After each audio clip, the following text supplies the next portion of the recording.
Hello friends. आज हम चर्चा करेंगे एनसीईआरटी से रिलेटेड बहुत ही महत्वपूर्ण बिंदुओं की, जो कि आपके सीटेट एग्जाम की दृष्टि से बहुत ही महत्वपूर्ण होंगे। तो फ्रेंड्स, अगर आप सीटेट एग्जाम की तैयारी कर रहे हैं तो ये वीडियो और इसके सभी प्रश्न आपके लिए बहुत ही इंपॉर्टेंट होने वाले हैं, इसलिए आप वीडियो को बिना स्किप किए हुए एक बार लास्ट तक जरूर देखिए। अगर अभी तक आपने चैनल को सब्सक्राइब नहीं किया है तो एक बार चैनल को सब्सक्राइब जरूर कर दीजिए। तो चलिए हम स्टार्ट करते हैं। एनसीईआरटी किताबों के महत्वपूर्ण बिंदु। एनसीएफ 2005 के अनुसार कक्षा 3 से 5 तक के पर्यावरण अध्ययन को 6 थीमों में विभाजित किया गया है, जो कि इस प्रकार से हैं। फर्स्ट है आपका परिवार एवं मित्र, सेकंड है भोजन, थर्ड है पानी, फोर्थ है आवास, फिफ्थ है यात्रा, सिक्स्थ है आपकी हम चीजें कैसे बनाते हैं। अब हम बात करते हैं मधुमक्खी पालन के बारे में। बिहार के मुजफ्फरपुर का बोचाहा गांव, इस इलाके में लीची के पेड़ बहुत अधिक पाए जाते हैं, इसलिए इस क्षेत्र के लोग मधुमक्खी पालकर शहद बनाने का काम करते हैं। अब है नेक्स्ट पॉइंट, मधुमक्खी पालन को एपीकल्चर कहते हैं। अक्टूबर से दिसंबर मधुमक्खी के अंडे देने का समय होता है और यही मधुमक्खी पालन शुरू करने का भी सही समय होता है। लीची के फूल फरवरी में खिलते हैं। मधुमक्खी के हर छत्ते में एक रानी मधुमक्खी होती है जो कि अंडे देती है। छत्ते में कुछ नर मक्खी भी होती हैं। नेक्स्ट पॉइंट है, छत्ते में बहुत सारी काम करने वाली मक्खियां भी होती हैं। यह दिन भर काम करती हैं और शहद के लिए फूलों का रस भी यही ढूंढती हैं। जब मक्खी को रस मिल जाता है तो वह एक तरह का नाच करती हैं, उससे दूसरी मक्खियों को पता चल जाता है कि रस कहाँ पर है। नेक्स्ट है, वह रस से शहद बनाती हैं। छत्ता बनाने का काम भी इन्हीं का होता है और बच्चों को पालने का काम भी इन्हीं का होता है। मधुमक्खी पालन में सब बक्से का प्रयोग किया जाता है, यानी आपसे पूछा जाता है मधुमक्खी पालन में बक्से का प्रयोग किया जाता है कि नहीं, तो मधुमक्खी पालन में बक्से का प्रयोग किया जाता है। इस बक्से में चीनी का मीठा घोल डाला जाता है। नर मक्खी छत्ते के लिए कुछ खास काम नहीं करती। मधुमक्खी के डंक में फार्मिक अम्ल होता है। नेक्स्ट हम बात करते हैं चींटियों के बारे में। तो चींटियां मिलजुल कर रहती हैं और चींटियों का काम बटा रहता है। रानी चींटी अंडे देती है। सिपाही चींटियां बिल का ध्यान रखती हैं। काम करने वाली चींटियां भोजन ढूंढकर बिल तक लाती हैं। चींटियां चलते समय जमीन पर कुछ छोड़ती हैं, जिससे सूंघकर पीछे आने वाली चींटियों को रास्ता मिल जाता है। नेक्स्ट पॉइंट है आपका, दीमक और ततैये भी समूह में रहते हैं। जैसे कि चींटी लाइन लगा करके चलती हैं, समूह में रहते हैं, वैसे ही दीमक और ततैये भी समूह में रहते हैं। अब बात करते हैं रेशम का कीड़ा। तो रेशम का कीड़ा अपनी मादा को इसकी गंध से कई किलोमीटर दूरी से ही पहचान लेता है। नेक्स्ट है मच्छर। मच्छर हमारे शरीर की गंध, खासकर पैरों के तलवों की, और हमारे शरीर की गर्मी से हमें ढूंढ लेते हैं। मच्छर पानी में अंडे देते हैं। डेंगू, मलेरिया, चिकनगुनिया बीमारी मच्छरों के द्वारा फैलती है। रुके हुए पानी में या इकट्ठा हुए पानी में मलेरिया के मच्छर पैदा होते हैं, इसीलिए मच्छरों के प्रजनन को रोकने के लिए पानी में तेल डालना उचित रहता है। इससे पानी का पृष्ठ तनाव कम हो जाता है और ऑक्सीजन की आपूर्ति रुक जाती है, जिससे कि मच्छर का लार्वा मर जाता है। नेक्स्ट है आपका कुत्ता। तो कुत्तों की गलियों में अपनी जगह बटी हुई होती है। एक कुत्ता दूसरे के मल मूत्र की गंध से जान लेता है कि उसके इलाके में बाहर का कुत्ता आया हुआ है। अब बात करते हैं हम चूहे के बारे में। चूहों की देखने की क्षमता कम होती है, लेकिन इनके सूंघने, छूने और टेस्ट करने की क्षमता अधिक होती है। अब बात करते हैं उल्लू के बारे में। तो उल्लू अपनी गर्दन पीछे तक घुमा सकता है। मैना, तो मैना झटके से अपनी गर्दन आगे पीछे करती है। अब बात करते हैं चील, बाज और गिद्ध के बारे में। चील, बाज और गिद्ध हमसे 4 गुना अधिक दूरी तक देख पाते हैं। चील की पूंछ खांचे वाली होती है। गिद्ध मरे हुए जानवरों को खाकर जगह साफ कर देता है और आकाश में ऊंचाई पर उड़ता है। नेक्स्ट है कलचिड़ी या इंडियन रोबिन। तो कलचिड़ी करों के बीच अपना घोंसला बनाती है। इनके घोंसले में पौधों की नाजुक टहनी, जड़ें, ऊन, बाल, रुई ये सब बिछा हुआ होता है। नेक्स्ट है, यह छोटे छोटे कीड़े खाती है। इनकी चोंच अंदर से लाल होती है। अब है कौआ के बारे में। तो कौए के घोंसले में लोहे के तार और लकड़ी की टहनियां जैसी चीजें भी होती हैं। कौआ पेड़ की ऊंची डाल पर घोंसला बनाता है। कोयल अपना घोंसला नहीं बनाती, वह कौए के घोंसले में अंडे देती है। कौआ अपने अंडों के साथ साथ कोयल के अंडों को भी सहता है। अब बात करते हैं फाख्ता के बारे में। फाख्ता कैक्टस कांटों के बीच या मेहंदी की मेड़ में अपना घोंसला बनाती है। अब है गौरैया। गौरैया अलमारी के ऊपर, आईने के पीछे अपना घोंसला बनाती है। नेक्स्ट बात करते हैं हम बसंत गौरी के बारे में। तो बसंत गौरी यह गर्मियों में टुक टुक करती है। पेड़ के तने में गहरा छेद बना करके उसमें अंडे रखती है। नेक्स्ट टॉपिक है कबूतर। कबूतर पुराने मकान या खंडहर में अपना घोंसला बनाते हैं। अब बात करते हैं दर्जन चिड़िया। दर्जन चिड़िया अपनी नुकीली चोंच से पत्तों को सी लेती है और उनसे एक थैली सी बना लेती है, फिर उसमें अंडे देती है। अब है शक्कर खोरा। शक्कर खोरा किसी छोटे पेड़ या झाड़ी की डाली पर अपना लटकता हुआ घोंसला बनाती है।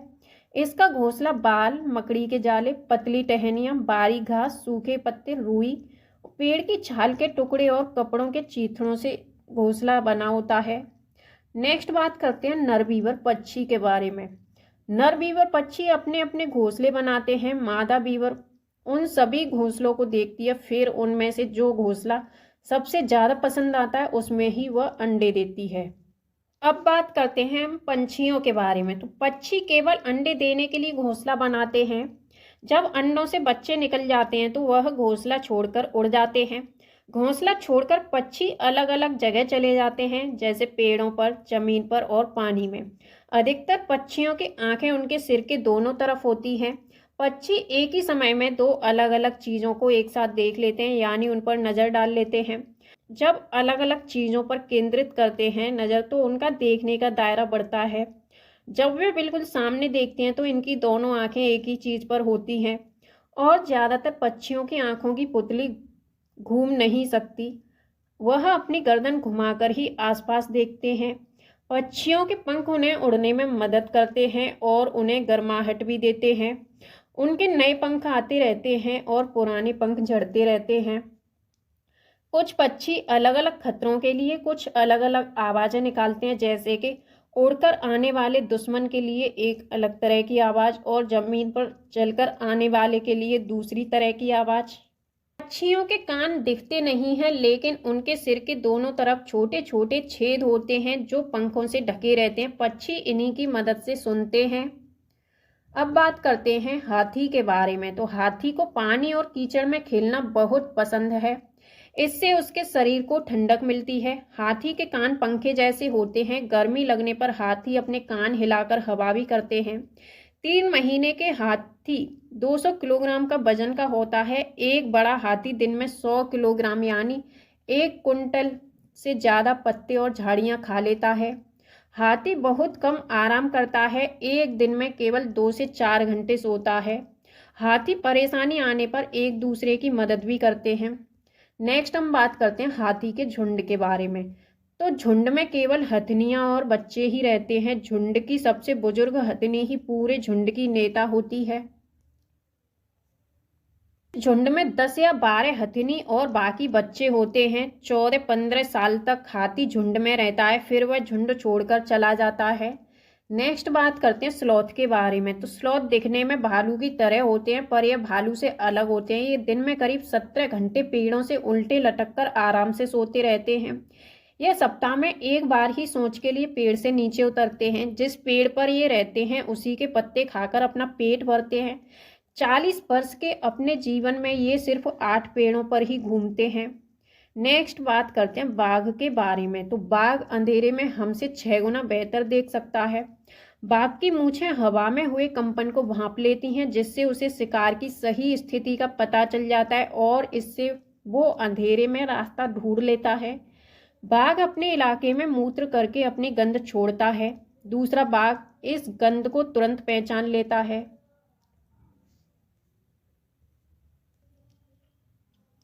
बाघ मौके के अनुसार अपनी आवाज बदलता रहता है। बाघ का गुर्राना 3 किलोमीटर दूर तक सुना जा सकता है। बाघ के दोनों कान बाहर की आवाज इकट्ठा करने के लिए अलग अलग दिशाओं में बहुत ज्यादा घूम जाते हैं। बाघ हवा से पत्तों के हिलने और शिकार की झाड़ियों में हिलने से हुई आवाज के अंतर को तुरंत भांप लेता है। नेक्स्ट टॉपिक है सांप या स्नेक। हमारे देश में केवल 4 तरह के ही जहरीले सांप होते हैं। इनके नाम हैं नाग, करेंत, दुबोइया और अफाई। जब सांप किसी को काटता है तो उसके 2 खोखले जहर वाले दांतों से उस व्यक्ति के शरीर में जहर चला जाता है।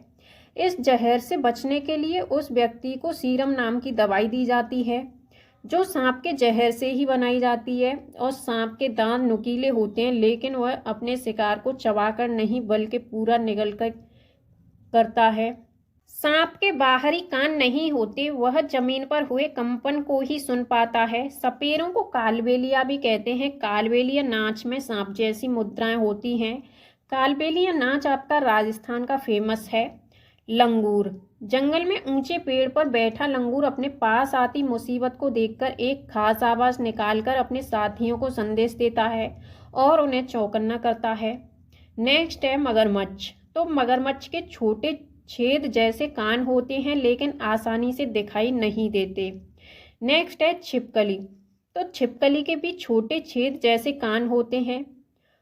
और मछलियां खतरों की चेतावनी एक दूसरे को बिजली तरंगों से देती हैं।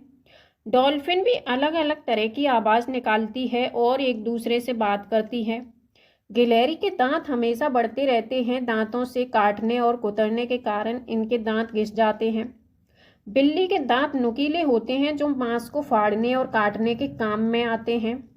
गाय के आगे के दांत पत्तों को काटने के लिए होते हैं और पीछे के दांत चपटे और बड़े होते हैं, जो घास को चबाने के लिए होते हैं। अब बात करते हैं जानवरों के बारे में। तो जानवरों की खाल पर जो डिजाइन होते हैं, जो पैटर्न होते हैं, वह उनके बालों के रंग के कारण होते हैं। दिन में जागने वाले जानवर आम तौर पर कुछ रंग ही देख पाते हैं। रात में जागने वाले जानवर हर चीज को सफेद और काली ही देखते हैं। बहुत से जानवर किसी खास मौसम में लंबी गहरी नींद में चले जाते हैं, जैसे कि छिपकली। और कुछ जानवर तूफान या भूकंप आने के कुछ समय पहले अजीब हरकतें करने लगते हैं। जंगलों में रहने वाले लोग समझ जाते हैं कि कुछ अनहोनी होने वाली है, कुछ बुरा होने वाला है। जानवरों में भी देखने, सुनने और महसूस करने की शक्ति होती है। और वैज्ञानिकों का मानना है कि कई जानवरों की अपनी पूरी भाषा है। जिन जानवरों के बाहरी कान व शरीर पर बाल होते हैं, वे बच्चे देते हैं। जिन जानवरों के बाहरी कान व शरीर पर बाल नहीं होते, वे अंडे देते हैं। स्तनधारियों की विशेषताओं में इनके शरीर पर बाल का पाया जाना और कान के मध्य भाग में 3 अस्थियों में मेलियन, इनकस व स्टेप्स का पाया जाना प्रमुख होता है। यदि कुछ प्रजातियों को छोड़ दें तो लगभग सभी स्तनधारी वर्ग के जंतु बच्चे देते हैं, तथा जिन जानवरों में यह नहीं पाए जाते वे अंडे देते हैं। नेक्स्ट हम बात करते हैं घास के बारे में। तो घास का पौधा जितना जमीन के ऊपर होता है, उतना उससे कहीं ज़्यादा जमीन के अंदर फैला हुआ होता है। घास की जड़ें बहुत मजबूत होती हैं, इन्हें खुरपी से खोद कर निकाला जा सकता है। अब है बरगद। तो बरगद के पेड़ की लटकन उसकी जड़ों तक होती हैं। ये टहनियों से निकलती हैं और आगे बढ़ते बढ़ते जमीन के अंदर चली जाती हैं। यह जड़ें मजबूत खंभों की तरह पेड़ को सहारा देती हैं। नेक्स्ट टॉपिक है आपका रेगिस्तानी ओक।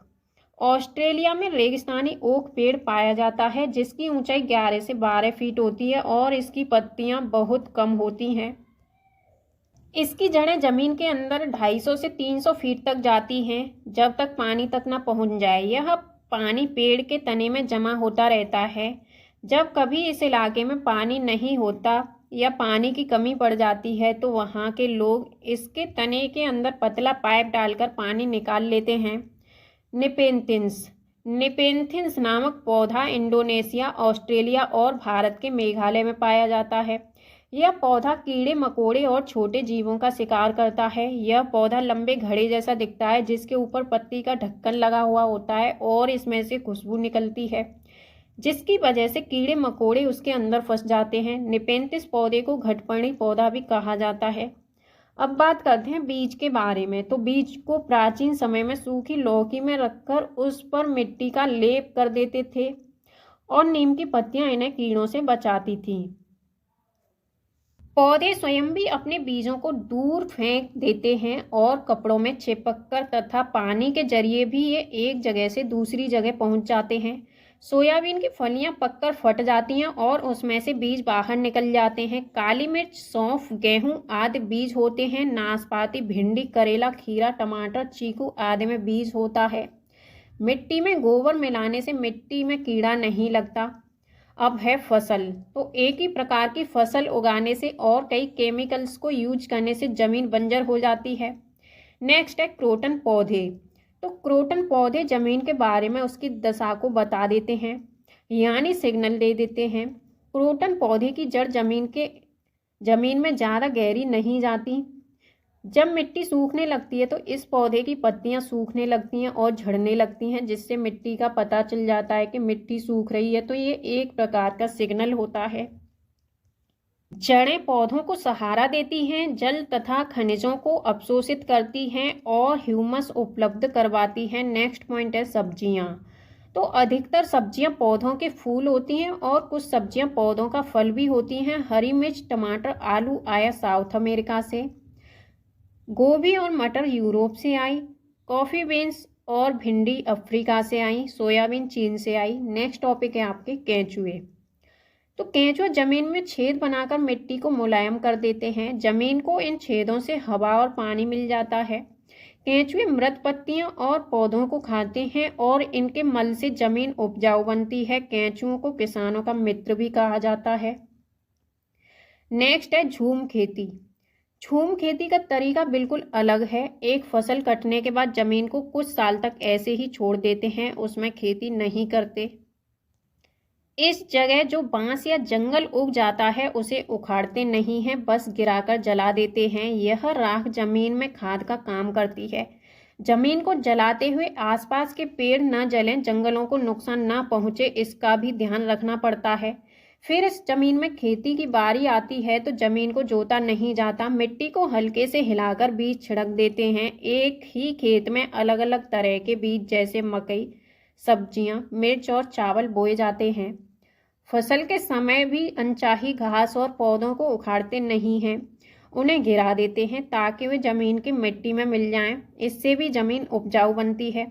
मुख्य फसल चावल की होती है। फसल पकने पर गांव में सबसे बड़ा त्योहार मनाया जाता है और चेराव नाच भी करते हैं। इस नाच में जमीन बांस की डंडी लेकर दो दो लोगों की जोड़ी आमने सामने बैठी रहती है। ढोल की ताल पर डंडियों को जमीन पर पीटते हैं। डंडियों के 20 लोग एक कतार में खड़े होकर कूदते हैं और नाचते हैं। स्थानांतरित खेती या झूम खेती उत्तर पूर्वी पर्वतीय तथा आदिवासी क्षेत्रों में की जाती है। इसे जनजातीय कृषि भी कहा जाता है। झूम खेती मिजोरम में होती है। मिजोरम की मुख्य फसल चावल है। मिजोरम में 3/4 लोग जंगल में रहते हैं। यहाँ खेती की लॉटरी निकाली जाती है। जमीन को साझा मानकर सभी लोगों को बारी बारी उस जमीन पर खेती करने का अवसर मिलता है। मिजोरम में मिजो भाषा बोली जाती है। मिजोरम में बांस के बर्तन बनाए जाते हैं। जिस मैदान में 1 टिन बीज बोए जाते हैं उसे 1 टिन जमीन बोलते हैं। कुड़ुक झारखंड की एक आदिवासी जनजाति है। कुड़ुक भाषा में जंगल को तोरांग कहते हैं। भारत के उत्तर पूर्वी क्षेत्रों में स्थानीय खेती करने का रिवाज है।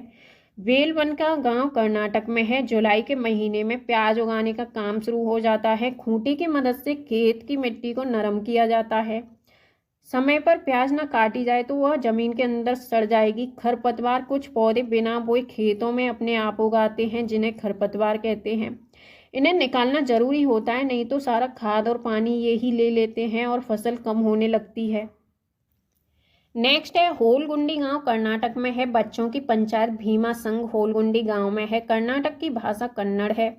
अब बात करते हैं उधियूं के बारे में। तो सर्दियों में खेत में ही ताजी सब्जियों को मसालों के साथ एक मटके में भरते हैं और उसको सीलबंद कर देते हैं। कोयले के अंगारों में मटके को उल्टा रखकर सब्जी को पकाया जाता है। इस पकी सब्जी को कहते हैं उधियूं। गुजराती में उधियूं का मतलब होता है उल्टा। उधियूं के साथ मिट्टी के चूल्हे में पकी बाजरे की रोटियों को खाया जाता है। साथ में मक्खन, दही और छाछ भी ली जाती है। गांधीधाम स्टेशन गुजरात में है। गुजरात के प्रमुख खाद्य पदार्थ हैं ढोकला चटनी, नींबू वाले चावल तथा मिठाई। बनगांव गुजरात में है। गांधीधाम अहमदाबाद में है। वलसाड़ गुजरात में है। नेक्स्ट पॉइंट है दांडी यात्रा के बारे में। तो सन 1930 में अंग्रेजों ने भारत के आम लोगों को नमक बनाने पर पाबंदी लगा दी थी, जिस कारण गांधी जी ने दांडी यात्रा शुरू की। गांधी जी का कहना था, जो चीजें हमें कुदरत ने दी हैं उन्हें बनाने पर बंदिश कैसी। उन्होंने लोगों के साथ मिलकर अहमदाबाद से दांडी के समुद्र तट तक एक लंबी यात्रा की और इस गलत कानून को तोड़ा। नेक्स्ट है ग्रेगर मेंडल।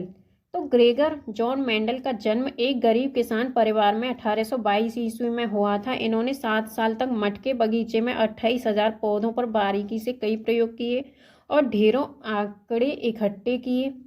मटर के पौधे के कुछ गुण होते हैं जो जोड़ियों में आते हैं, जैसे बीज या तो मुलायम होगा या खुरदरा, और इनसे निकली अगली पीढ़ी के बीजों में भी बीज या तो मुलायम होगा या फिर खुरदरा। बीज का रास्ता नहीं होता, बीज का रास्ता कुछ भी नहीं होता। नेक्स्ट पॉइंट है जंगल। तो जंगल अधिकार कानून 2007। जो लोग 25 सालों से जंगलों में एक जगह रह रहे हैं उन्हें यहाँ कानून अधिकार देता है कि वह इस जगह पर जो चाहे वे उगा सकते हैं, उन्हें हटाया नहीं जाएगा। नेक्स्ट टॉपिक है जंगल का संरक्षण। वहाँ की ग्राम सभा करती है। खानों की खुदाई और बांधों का निर्माण करने से जंगल खत्म होते जा रहे हैं। अब हम बात करते हैं एकल परिवार के बारे में। तो एकल परिवार में माँ बाप और उनके बच्चे रहते हैं, जबकि संयुक्त परिवार में दादा दादी, चाचा, बुआ, माँ बाप और बच्चे होते हैं, या नाना नानी, मामा मामी, मौसी, माँ बाप और बच्चे होते हैं। अब बात करते हैं बछेंद्री पाल के बारे में। तो बछेंद्री पाल भारत की पहली और विश्व की 5वीं महिला थी जिन्होंने माउंट एवरेस्ट की चोटी पर चढ़ाई की। बछेंद्री पाल बचपन में एक पिकनिक में गई थी जहां वे 4000 मीटर ऊंची चोटी पर चढ़ गई थी। तब ये कुल 12 वर्ष की थी। ये उत्तराखंड में गढ़वाल एरिया में नाकुरी गांव में बड़ी हुई। इन्होंने नेहरू इंस्टीट्यूट ऑफ माउंटेनियरिंग से अपनी ट्रेनिंग ली। इनके गाइडर ब्रिगेडियर ज्ञान सिंह थे। 1984 में माउंट एवरेस्ट में जाने के लिए टीम मेंबर बनी। अब बात करते हैं 23 मई को दोपहर के 1:07 पर अपना पहला कदम 8,848 मीटर ऊंची चोटी माउंट एवरेस्ट पर इन्होंने रखा। इनके साथ एक और मेंबर भी गई थी। ये एक साथ कदम नहीं रख पाए क्योंकि वहां जगह नहीं थी। तो पहले इन्होंने अपना कदम रखा, उसके बाद अपना सिर झुकाया, झंडा फहराया और तस्वीरें ली। माउंट एवरेस्ट को नेपाल में सागर माथा भी कहते हैं। अब हम बात करते हैं कर्णम मल्लेश्वरी के बारे में। तो ये एक वेट लिफ्टर हैं। आंध्र प्रदेश की ये रहने वाली हैं। ये 130 किलोग्राम तक का वजन उठा लेती हैं। भारत के बाहर इन्होंने 29 मेडल जीते हैं। नेक्स्ट पॉइंट है सुनीता विलियम्स के बारे में। तो सुनीता विलियम्स 360 किलोमीटर दूर स्पेस में गई थी। सुनीता विलियम्स ने 6 महीने से ज़्यादा अंतरिक्ष में समय बिताया। वे सबसे लंबे समय तक स्पेस में रहने वाली महिला थी। सुनीता विलियम्स के अनुभव स्पेसशिप में। तो वहाँ एक जगह बैठ नहीं पाते थे, एक जगह से दूसरी जगह तैरते या फ्लोट करते रहते थे। पानी भी नहीं रुकता था, बुलबुले बन के फ्लोट करता था। चेहरा या हाथ धोने के लिए बबल पकड़ना पड़ता था और कागज गीला करना पड़ता था। वहाँ कंघी करने की आवश्यकता नहीं थी क्योंकि बाल हमेशा खड़े रहते थे। वहाँ टहल नहीं सकते थे और फ्लोट करने की आदत हो गई थी। एक जगह पर रुकने के लिए खुद को बांधना पड़ता था। नील आर्मस्ट्रॉन्ग चांद पर उतरने वाले प्रथम व्यक्ति थे। वे चांद पर 1969 में गए थे। भारत अर्जेंटीना के विपरीत देशांतर पर है, इसीलिए भारत के लोगों के सापेक्ष उल्टे हैं। अब बात करते हैं अल-बेरूनी के बारे में। तो 1000 से भी ज़्यादा साल पहले एक यात्री भारत आए। इनका नाम था अल-बेरूनी। अल-बेरूनी जिस देश से आए हुए थे उसका नाम था उज्बेकिस्तान। अल-बेरूनी ने बहुत ही बारीकी से चीज़ों और जगहों को देखा और उनके बारे में लिखा, खासतौर से वे जो उन्होंने अपने देश से अलग लगी। अल-बिरूनी उस समय के तालाबों के बारे में लिखते हैं कि यहाँ के लोग तालाब बनाने में तो माहिर हैं, अगर हमारे देश के लोग इन्हें देखेंगे तो हैरान ही रह जाएंगे। बहुत बड़े बड़े भारी पत्थरों को लोहे के कुंडों और सरियों से जोड़कर तालाब के चारों तरफ चबूतरे बनाए जाते हैं। इन चबूतरों के बीच में ऊपर से नीचे जाती हुई सीढ़ियों की लंबी कतारें होती हैं। लोगों के उतरने चढ़ने के रास्ते अलग अलग होते हैं। यहाँ कभी भीड़ लगने से परेशानी नहीं होती। आज इतिहास पढ़ने वाले लोगों को अल-बिरूनी की किताबों से उस जमाने के बारे में बहुत कुछ पता चलता है। नेक्स्ट पॉइंट है चमकता सितारा यानी गर्ल स्टार। सूर्यमणि एक चमकता सितारा यानी गर्ल स्टार है। चमकते सितारे उन साधारण लड़कियों की असाधारण कहानियां जिन्होंने स्कूल जाकर अपनी जिंदगी बदल दी। सूर्यमणि चाहती थी कि लोग त्योहारों पर अपने गीत गानों को गाएं, उन्हें भूलें ना और अपने पहनावे को चाव से पहने। जड़ी बूटियों की समझ और बांस की चीजें बनाने की कला बच्चे भी सीखें। अपनी स्कूल की भाषा तो सीखें ही, अपनी कुड़ुक भाषा का रिश्ता भी उससे जोड़ें। यह सब तोरंग केंद्र में होता है। तोरंग में कुड़ुक समाज और अन्य आदिवासियों की खास किताबों को संभाल कर रखा गया है। गाने बजाने की कई चीजें जैसे बांसुरी, तरह तरह के ढोल भी हैं। सूर्यमणि 21 साल की थी जब उसने बांस भी दी थी और कई लोगों की मदद से एक केंद्र खोला। उसने इस जगह का नाम रखा तोरंग। कुड़ुक भाषा में तोरंग का मतलब होता है जंगल। नेक्स्ट पॉइंट है केरल। तो केरल के बारे में हम बात करते हैं। फर्स्ट पॉइंट है इसमें, केरल में टेपियोका जमीन के नीचे उगाया जाता है। यह एक प्रकार का फल है जिसे केरल के लोग उबाल कर खाते हैं। बल्लम लकड़ी की बनी एक छोटी नाव होती है जो केरल में पाई जाती है। केरल में मलयालम भाषा बोली जाती है। मलयालम में माँ की बड़ी बहन को बलियम्मा और नानी को अम्मूमा कहते हैं। चाचा को चिटप्पन और चाची को कुंजमा कहते हैं और पिता को अप्पा कहते हैं। केरल में एक जगह से दूसरी जगह जाने के लिए फेरी नाव का प्रयोग किया जाता है। केरल को मसालों का बगीचा भी कहते हैं। कथकली नृत्य केरल में होता है। यहाँ केले के फूलों की सब्जी बनाई जाती है। केरल में नारियल के पेड़ अधिक होते हैं। केरल के निकटवर्ती राज्य हैं तमिलनाडु और कर्नाटक। इसकी राजधानी है तिरुवनंतपुरम। गुजरात से केरल तक की यात्रा के बीच में महाराष्ट्र और कर्नाटक राज्य पड़ते हैं। कोझिकोड केरल में है। मल्लापुरम जिला केरल में है। गोवा से केरल तक रेल के रास्ते में 92 सुरंग और 2000 पुल पड़ते हैं। तमिलनाडु भारत के दक्षिण में स्थित है। इसके पड़ोसी राज्य केरल, कर्नाटक तथा तेलंगाना है। नेक्स्ट पॉइंट है असम। तो असम में घर जमीन से 10 या 12 फीट ऊपर होते हैं। ऊंचाई में बनाने की भारी वजह होती है बारिश। ये बांस से बनाए जाते हैं और अंदर भी लकड़ियों का प्रयोग किया जाता है।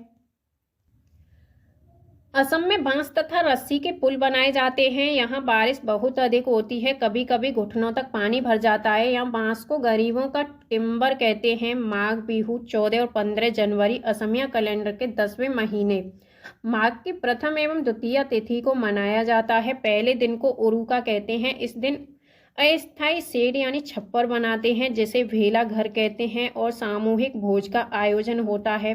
बोरा असम में खाए जाने वाले चावलों की एक किस्म है जो पकने के बाद चिपचिपे हो जाते हैं।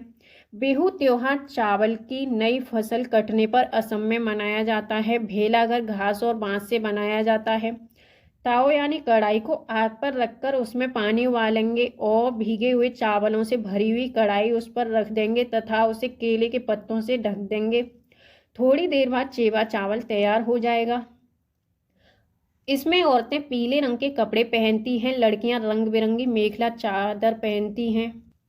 भात सुक्तो चावल और रसे वाली सब्जी को कहते हैं। अब हम बात करते हैं राजस्थान के बारे में। तो राजस्थान में मिट्टी के घर बनाए जाते हैं। घरों की दीवारें बहुत मोटी होती हैं और इन्हें लीप पोत कर सुंदर बनाया जाता है और उनकी छत कटीली झाड़ियों से बनाते हैं। राजस्थान में टैंक को टका भी कहते हैं।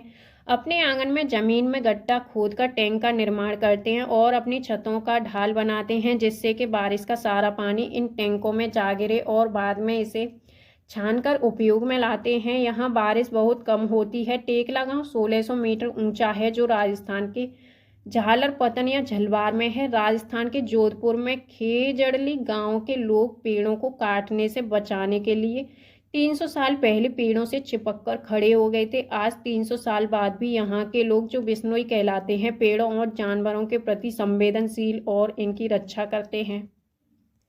यहाँ शिकार करना और पेड़ों को काटना वर्जित है। रेगिस्तान में होते हुए भी ये गांव हरा है। यहाँ जानवर बिना किसी डर के इधर उधर घूमते हैं। खेजड़ली गांव में खेजड़ी के पेड़ पाए जाते हैं। यह रेगिस्तानी इलाकों में खूब पाया जाता है। इसे ज़्यादा पानी की ज़रूरत नहीं होती। इसकी छाल दवा बनाने के काम में आती है। इसकी लकड़ी को कभी कीड़ा नहीं लगता। इसकी फलियों से सब्जी बनती है। पत्तियों को वहाँ रहने वाले जानवर खाते हैं। तो फ्रेंड्स, आपको ये वीडियो कैसी लगी, ये आप हमें एक बार कमेंट बॉक्स में ज़रूर बताएं और चैनल को सब्सक्राइब ज़रूर करें। Thank you.